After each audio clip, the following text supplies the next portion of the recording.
So I've got so many letters that I've been receiving lately. And you know what? It's like, wow, it's time to answer some of these letters that I've gotten. Some questions and some comments. We're going to do that today on this episode of Casting Actors Cast.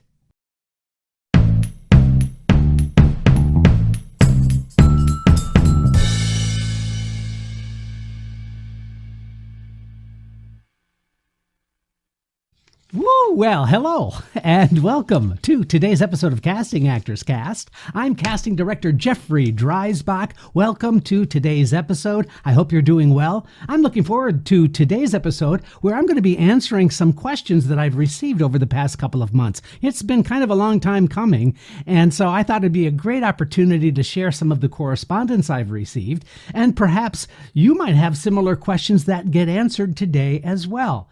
So thank you for joining us. This is that moment of the podcast where I get to say thank you so much for being here. I really appreciate the congratulations and really the kind best wishes for the 50,000th download of the podcast. I still kind of can't believe it. That was a couple of episodes ago. So we're going to continue to trudge forth on the happy road of destiny as we continue this podcast, answering your questions all about the business of show. So now let's just take a moment and please, a little shout out to my sponsors. I call them sponsors, but it's actually a mutual promotional sponsorship, meaning that they promote my podcast on their website. And so I return the favor by giving them a shout out and a mention. So if you wouldn't mind listening to this, I'll come right back and we're going to start with some comments and some letters. Thanks. This episode of Casting Actors Cast would not be possible without the following cross-promotional shout-outs. Actors Connection. Please do yourself a favor and check out Actors Connection. They provide classes, seminars, workshops with working industry professionals to help you advance your acting career. Go to actorsconnection.com/New York for their current calendar of amazing classes, workshops, and events. WeAudition.com. WeAudition.com is the video chat community to audition, self-tape, rehearse, and get expert industry advice. Find a rehearsal or self-tape partner instantly. Earn money for rehearsing with other actors. And as a special incentive to Casting Actors Cast listeners, you will receive 25% off membership using the code CAC25. That's CAC25 for a membership discount. WeAudition.com. Acting and Voice Studios. I am excited to share that Acting and Voice Studios will provide top quality acting training for film and television to actors all around the world. Check out my bi-monthly blog posts on their website while learning more about classes for adults and young people, including voiceover and acting demo production. Go to actingandvoicestudios.com. Are you interested in honing your voiceover skills? My good friend and voice talent Philip Galinsky is running yourvostudio.com. Coaching the creative process for voiceover artists is their passion. So go to yourvostudio, all one word, .com for more information. Thanks, Philip. Now, other places in addition to the ones I've just mentioned that I am teaching at include the Growing Studio and T. Schreiber Studio. So I ask you to go ahead and please visit their websites as well. And check out the schedule at castingactorscast.com/classes workshops. And I hope that we can work together soon. Thank you. So thank you for that. I hope that was at least a little informative for you. Maybe you could help promote some of those folks, as well as continuing to get the word out about Casting Actors Cast. Listen, if you've gotten something from any of these podcasts, if you're new and you get something out of today's episode, for example, it would mean so much for you to like and subscribe. If you could write a review on iTunes especially, because that's like the holy grail of podcasts. podcasts. If you get a nice review on iTunes, it really does go somewhere. It does really mean a lot to me. And so I would appreciate any consideration along those lines. Also, I have a website called castingactorscast.com. That's castingactorscast, all one word, .com. And there you're going to find additional previous episodes. You'll also see some videos. Some of the podcasts, almost all of the podcasts rather, I put on video. So I call them podios. So you can go ahead and check out some of the past videos as well. So if you're watching me, then you can kind of get into some previous episodes. We continue to upgrade some of the technology here. So I'm working on a new microphone now. That's kind of cool. So I keep on trying to give you and provide the best information I possibly can, and using the technology that I can afford, that I can kind of put together to continue providing you some really cool information. At least I think so anyway. And it seems like you're appreciating it as well. Also, if you do go to the website and you fill out the form that says dive into the talent pool, that'll open up another menu where you can get some freebies, absolutely free. There's a 100-page book on doing voiceover work. It's called Conversation Pieces Out of the Studio, the Voiceover Workshop for Professional Actors. That's a book that I wrote a handful of years ago, but it really is still really helpful, really informative. It's a 100-page PDF that you can download and you can read on your device, or you can print it out or do whatever you want with it. So that's one thing that's available to you absolutely free, by the way. Also, there is a place called Jeff's Jots, and that is previous show notes. So if there's a particular episode where you're getting kind of a lot of information, why not download the one-page PDF called Jeff's Jots that correspond to the episode? And that way you're going to have sort of what I call a cheat sheet with that episode. So that might be something that might be valuable for you, might be interesting for you as well. Finally, there's also a free 20-minute video called Casting Directors' Secrets, what they don't want you to know. But I'm going to tell you in this free 20-minute video. So the reason I'm doing all of these things is I would love to just continue to grow this amazing audience of like-minded talent that is appreciating up-to-the-minute information on what it is to be an actor in the business today, now. So tips and tricks and ideas and concepts, and just giving you information to make the process of growing your career as an actor a little help, a little bit of a boost. And so that's what I do this for, and I really appreciate the feedback that I've gotten. So speaking of feedback, so I get letters all the time, and I'm so grateful, but I don't always have the chance to respond directly. I try to answer every email that I can. And honestly, because it's like I'm a one-man band here, sometimes it's really difficult. So sometimes I leave these short little thank you very much for your letter. I read everything, but sometimes I just feel like I don't have enough time in the day to do the kind of response that I really would like to do for some of you who have taken the time to write to me. So that's why I'm using the podcast, the Podio today, to respond to some of the questions and thoughts that you've had regarding not only the podcast, but your own questions about your own career. So that's why I'm doing this today. So I'm going to start off with a letter from Carol, and I just got this today. So, it's very gratifying, I have to say, to receive a letter when somebody's taken one of my classes, or when someone's heard the podcast and something I said has actually helped them. It's just such a cool thing to take place. And so I just got this from Carol today. I thought I would read it. It says, Jeffrey, thank you again for your highly effective self-tape class. After I completed it, I gave myself the goal of submitting one self-tape a week. 5 weeks later, I was acting in, Walter and France, a really lovely short film written and directed by Ben Wang, a young man who appears to be going places. And that's me, Sister Roberts. She includes a picture of herself in a nun's habit. So I recommend your class a lot. Thank you, Carol Reel. Well, thank you so much, Carol. That's really, really sweet. When you hear back from somebody who's, finding success in their work, it's really gratifying to see that take place. Now, we're going to go to some other letters that I have here. And I have not spent a lot of time on coming up with a written out answer to the question.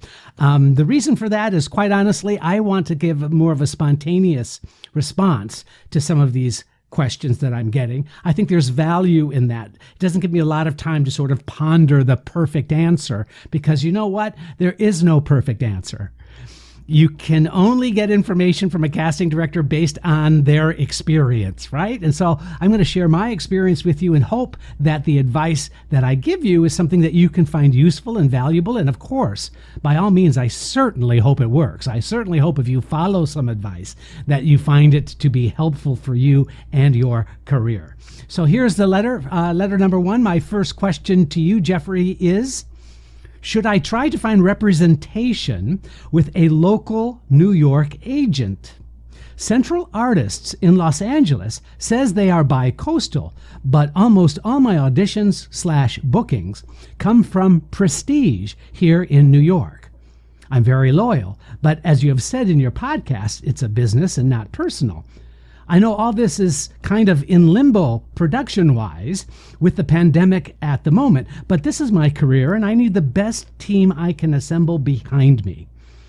Would you be so kind as to take a moment with your insider knowledge to give your sage advice? Hope I get the opportunity to meet you in person in the very near future. Warmly and kindly, Kevin. Thank you so much, Kevin. I really appreciate the question. And, sage advice, I sound ancient, don't I? I'm an insider. I'm just a casting director schlepping it every day, trying to make it work. So I don't know if I'm going to have all of the right answers for you. But it's really interesting to me, and my response to the question is, this is often a similar question that I get. So they're very much related, I think. The question is, my agent isn't sending me out enough. And in this case, I have a West Coast agent that says they have an East Coast agency, but I'm not getting anything from them.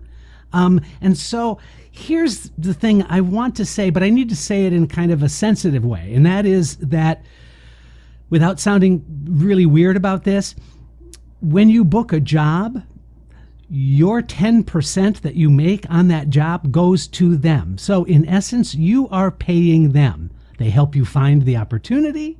Then your 10% pays them for their help and assistance. So based on the letter that I'm getting, if you're getting sent out by a talent agency in New York and you like that relationship, perhaps it's time you talk to both agencies independently, of course, but just simply state your case. Now, actors are so fearful sometimes. They say, well, I don't want to be dropped by my agent. I don't want to be fired, or I don't want to be let go, because, there's some value in thinking that way right now, because of course we're in COVID. All of these things are going on. Some agents are leaving, some are moving to other agencies. There's just all of this turmoil going on right now.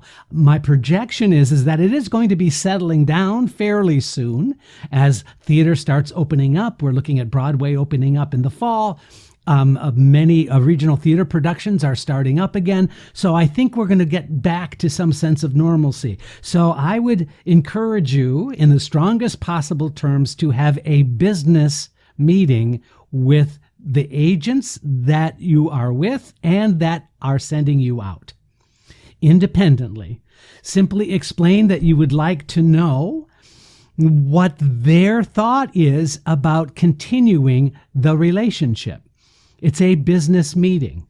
And if there's an East Coast agency from a West Coast agency, if there's some reciprocity between two agencies on the both coasts, then it's important that you let them know that, East Coast isn't really doing that much for me. And I'm a little bit concerned because I want to make sure I have all of the opportunities that are available to me. Can you help me with that?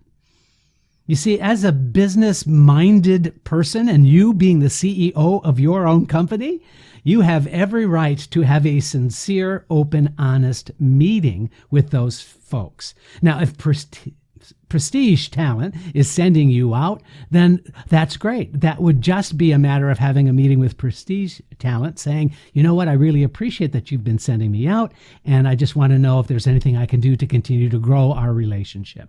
So that way you can just listen to the answers, find out where the enthusiasm is for your talent, and then trust your instincts. Trust your gut. If you like the way that you've been treated by prestige talent, then maybe that's the time that you say, you know what, I'd like to make more of a commitment to you. Would you be willing to make or want to make more of a commitment to me? Maybe that's just the way that can be parlayed into something more permanent and something more healthy for you. Or perhaps, West Coast is going to talk to East Coast and say, this Kevin guy's awesome. Maybe you should consider trying to use him a little bit more if you can, if you hear of stuff coming in. But finally, there are so many variables that I don't want to give you one answer. And the variables are, we don't know what the situation is with this East Coast agency necessarily. We might not know that there is some kind of transitional situation taking place. But it is your right. It is also your professional obligation to get as much information as you can from all of the agents that you've been working with so that you can make the decision that is best for you. I hope that was a useful response to your question. I can't thank you enough for sending it. Also, if you have a question, please feel free. The email address, castingactorscast@gmail.com. Also, just letting you know, I'm still accepting videos. So if you have a self-tape video that you want me to evaluate live on the air, all you need to do is send me the link at castingactorscast, all one word, @gmail.com. And please just write that you give me permission to show it on the air. And what I love doing is just being able to check it to make sure that it works well with the technology. And then guess what? I evaluate it live on the air. So I think you might find that particularly helpful. I know that a lot of people really like these self-tape evaluations. And so the choice in making those evaluations is really based on how I feel is the most beneficial for all of the listeners and viewers of the podcast. But I don't study it and make notes. I do review it, and then I get an idea, that seems like that would be a good thing to do on the air, and that's why I make the choices that I do. But if you get chosen, I'll certainly write you and let you know that you have been selected to be seen on a future podcast. The email address, again, castingactorscast@gmail.com. So thank you, Kevin, for that letter. Another letter that I got is from Susan. And Susan and I had a little bit of a back and forth, and this is really a great letter. And she seems so smart and so great that I just wanted to acknowledge and thank her for this discussion. And so what I did is I took, it was almost 3 correspondences. Is that the right word, correspondences? Multiple correspondence? And I kind of pieced them together because I just wanted to make sure that I got to the meat of the matter, the most important aspect of what she was making in terms of her point and making a comment. And so I'm going to read that, but it is edited, by the way. But I do want to respond to the correspondence that we've had back and forth with her. So it starts off, "Hi, Jeffrey. I enjoy your pod and find it very informative, but I found myself getting upset at your recent episode about Zoom musical auditions and that they're here to stay. There's been a steady advance of technology creep, imposing more and more technical demands on actors.